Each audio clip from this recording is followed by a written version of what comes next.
Artinya kalau pemerintah daerah ini akan bagus, berarti kembali ke DPRD juga. Ya. Artinya kalau controlling, pengawasan yang Ya, DPRD-nya juga bagus, harus. otomatis pemerintah daerah juga bagus. Ya. Jadi jangan alergi kalau pemerintah daerah itu kita kritik. Betul. Nah, justru kalau kita diam itu bahaya. Ada Ya. apa? Gitu. Ya, ya. Nah, makanya keberhasilan pemerintah daerah itu dukungan support dari DPRD itu Ya. sendiri. Kita jujur aja mendukung hadirnya LPS, ya. Tapi sebenarnya LPS ini kan diciptakan pemerintah kota melempar pusingnya, sakit kepalanya kepada LPS. Kan itu bahasanya itu kan? Ya. Dulu pemerintah kan bekerja sama dengan pihak ketiga nih Ya. untuk mengangkut sampah. Saya rasa ini pemerintah masih bekerja sama dengan pihak ketiga juga. Dengan menyewa bus sampai 36 miliar, dengan menyewa dump truck sampai 36 miliar itu kan sama aja. Saya konsepnya justru bagaimana pemerintah kota ini justru merangsang LPS ini dengan menghibahkan PK-PK. Dengan dihibahkan PK-PK di setiap LPS, otomatis LPS memungut retribusi ke masyarakat itu otomatis turun. Kenapa? Karena dia tidak perlu menyewa backup tadi lagi. Nah, jadi daripada kita menganggarkan biaya untuk sewa dump truck yang dikelola oleh DLHK untuk jalan-jalan tertentu, kenapa enggak dan kami belikan backup aja? Beri langsangan mereka, hibahkan aja untuk merawat backup itu. Sehingga nanti kita tekan LPS ini, lu jangan ambil pungut banyak dong di warga.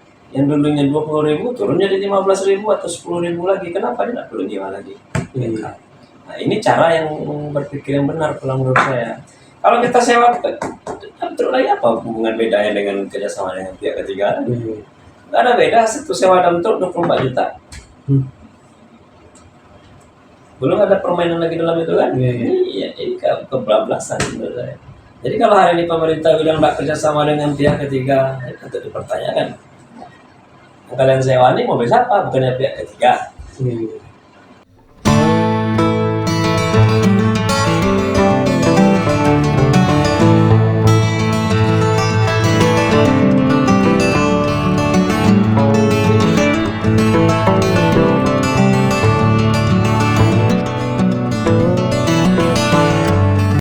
Assalamualaikum warahmatullahi wabarakatuh, Sobat Biomek TV. Alhamdulillah kita podcast kembali. Sudah lama nggak podcast. Kayak ini bersama Pak Dewan, Bang Zulfan Hafiz. Bang. Insya Allah. Alhamdulillah. Apa kabar? Alhamdulillah sehat. Ini kayaknya habis pulang ngaji nih. Ya, baru sampai 1 bulan. Alhamdulillah. Baru. Sebuah ta'an. Bisa halul kan? Ya. Baik, Sobat Biomek, Bang Hafiz ini dia sudah sempat dulu juga 2014 di Nasdem, misalnya kan, terus 2019 sempat provinsi Bang ya? Maju provinsi ya? Sempat off lah. Off, dan alhamdulillah sekarang dia amanah kembali oleh rakyat Pekanbaru. Gimana nih Bang? Apa sawat politiknya naik terus Bang? Apanya tuh? Kan perkembangan nih, habis itu apa memang khusus di politik juga, tempat di non politik juga ada? Sebenarnya kan background kita kan pengusaha. Oh enggak sih. Kalau sosial kita sampai hari ini kan di pramuka. Alhamdulillah ya Bang. Nah kalau politik ini kan awalnya kan banyak teman aja. Banyak silaturahmi, banyak teman. Nah kebetulan waktu 2013 itu didorong oleh kawan-kawan suruh maju. Saya bingung juga, ini maju di politik jadi anggota DPR ini gimana ceritanya nih gitu kan. Ya bismillah maju. Alhamdulillah masyarakat tampan pada saat itu dengan payung sekaki memberikan dukungan. Ya Nasdem pada saat itu dapat 3 kursi pertama kali sebagai peserta pemilu. 2019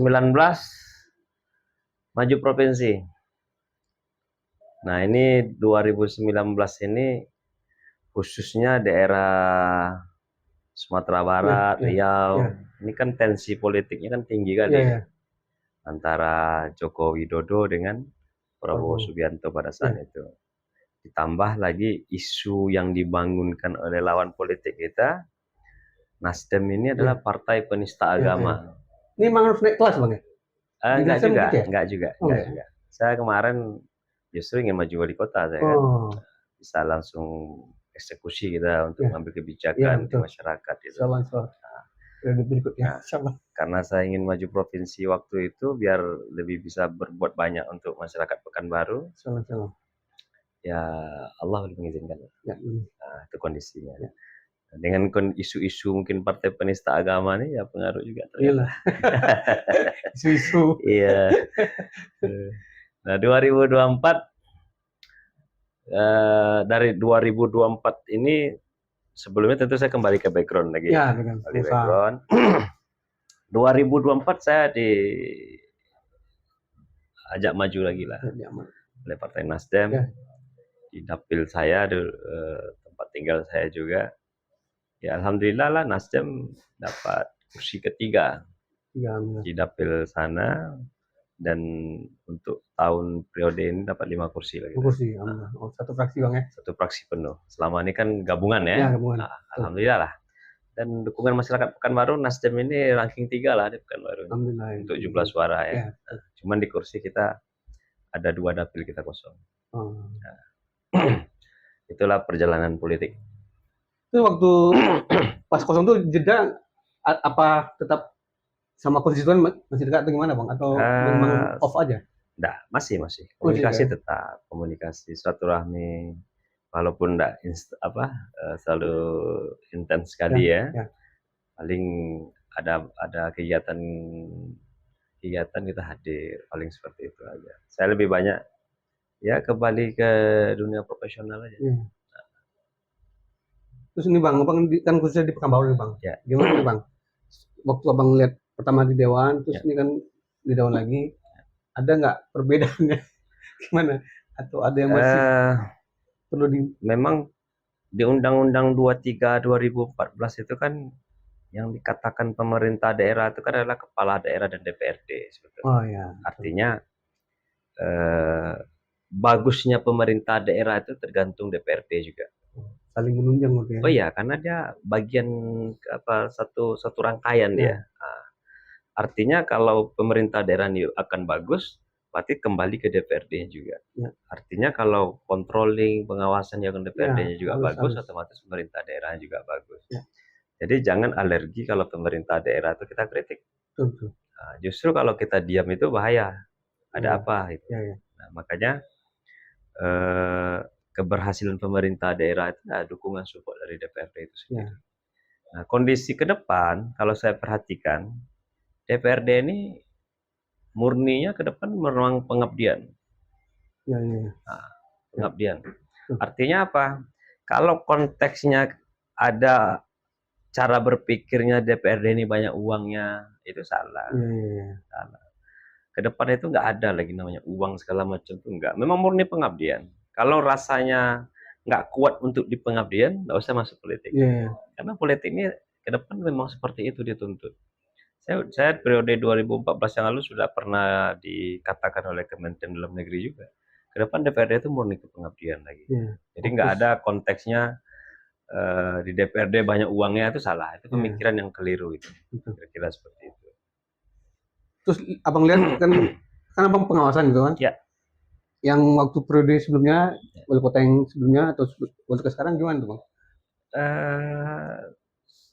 Maksudnya perbedaan mereka? Iya kan, jadi kan Abang lihat nih, oh ini. Ya, kalau zamannya Pak Firdaus dulu, beliau ini kemarin lebih konsennya kan memang di pembangunan perkantoran ya. Dan itu kan menghabiskan anggaran di sana kemarin.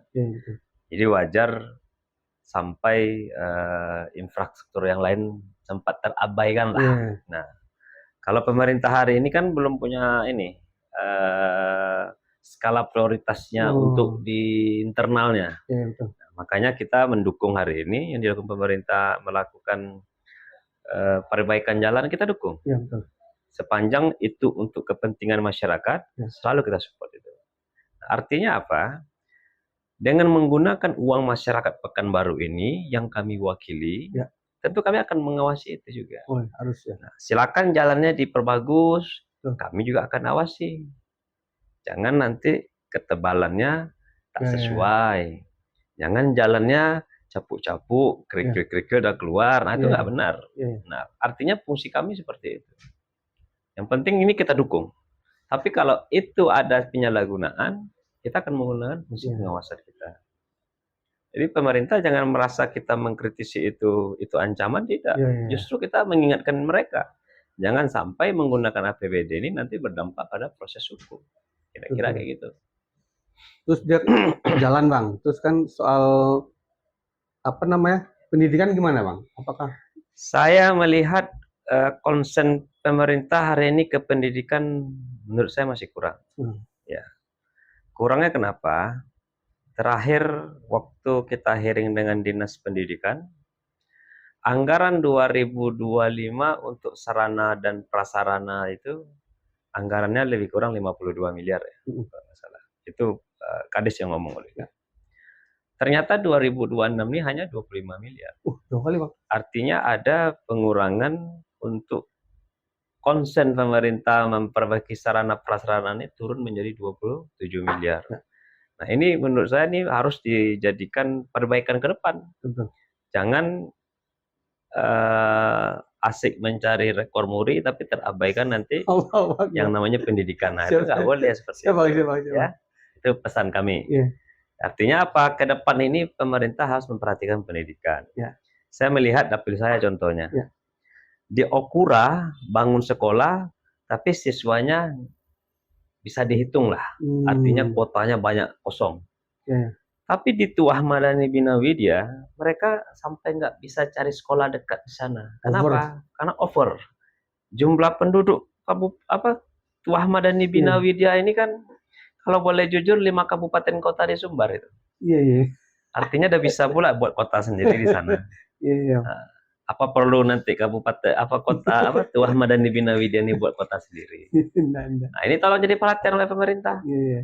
Agar pemerataan itu berdasarkan skala jumlah persentase kependudukan. Ini harus diperhatikan seperti itu. Jangan nanti asal bangun aja yang akhirnya tidak berfungsi.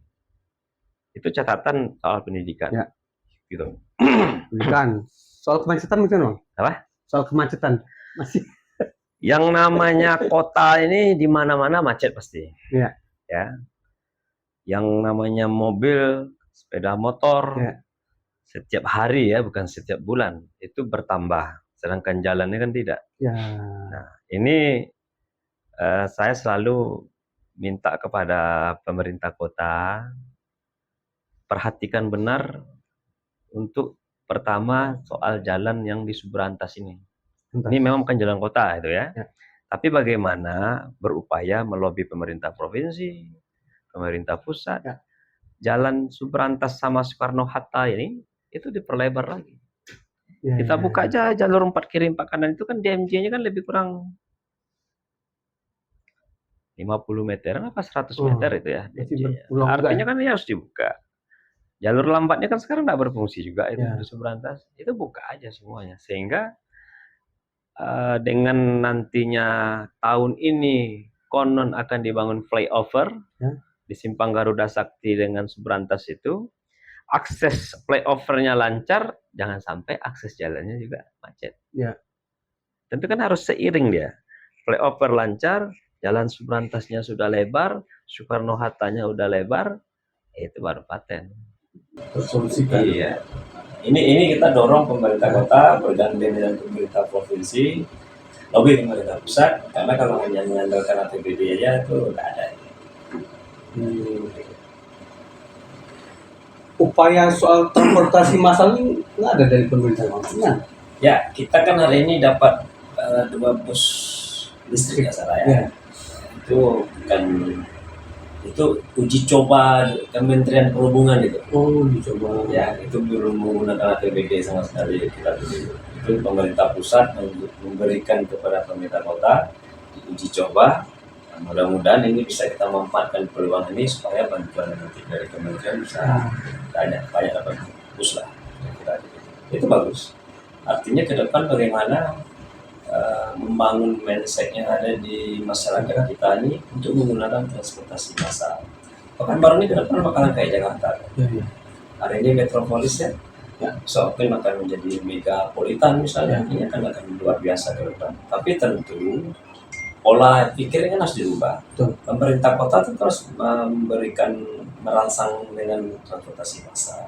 Setiap jalan-jalan masuk ke dalam mungkin sudah ada angkot-angkot massal. Ya. Ini perlu diperhatikan. Harus dikonekkan dengan soal ini lagi bang, transportasi, soal sampah tuh bang, apa juga solusi bagi Pemko itu bang? Ya, kita jujur aja mendukung hadirnya LPS. Ya, tapi sebenarnya LPS ini kan diciptakan pemerintah kota melempar pusingnya, sakit kepalanya kepada LPS. Kan itu bahasanya itu kan? Ya. Dulu pemerintah kan bekerja sama dengan pihak ketiga nih Ya. untuk mengangkut sampah. Saya rasa ini pemerintah masih bekerja sama dengan pihak ketiga juga. Dengan menyewa bus sampai 36 miliar, dengan menyewa dump truck sampai 36 miliar itu kan sama aja. Saya konsepnya justru bagaimana pemerintah kota ini justru merangsang LPS ini dengan menghibahkan pickup.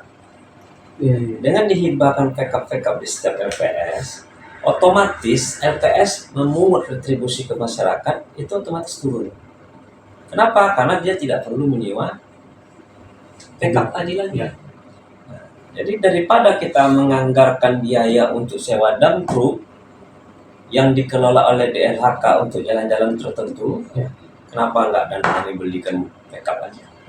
Beri rangsangan mereka, hibahkan aja untuk merawat pickup Itu berdaya lagi. Sehingga nanti kita tekan LPS ini, lu jangan ambil pungut banyak dong di warga.